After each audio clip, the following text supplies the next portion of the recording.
Pitanje ugrožene životne sredine sve više postaje jedan od najvažnijih problema savremenog čoveka. Grad Užice posvećuje veliku pažnju ekološkim problemima, sprovodeći brojne akcije čišćenja grada.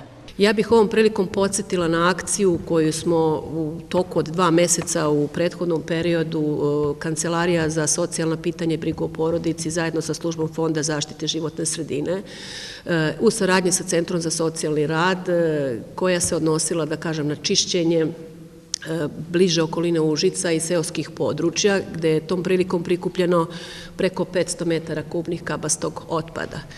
Ova akcija imala jako dobar efekat i sigurno će se ovakve vrste akcija nastavljati u buduće.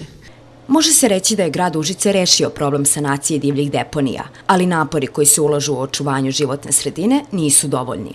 Zbog nerazvijene ekološke svesti građana, problem otpada i dalje nije rešen. Problem rasutog otpada pored puta je veoma pristan i sve je prisutniji i ovo je dobar povod da ponovo pozovemo naše sugrađane da vode računa kad voze auto, a svakodnevno se to dešava da ne bacaju pored puta, jer 500 kubika otpada je brojka koja nas zabrinjava, to je sve otpad koji je bačen uglavnom iz automobila. Znači, to što su naši sugrađani, odnosno da kažem korisnici Centra socijalni rad, što je bilo dobro za njih svakako radili, da oni su uglavnom sakupljali otpad koji se nalazi na prilazima gradu, ne ove magistralne saobraćajnice Užice, Zlatibor ili Požega, nego uglavnom ovih drugih saobraćajnica, da kažem, lokalnih i tako dalje.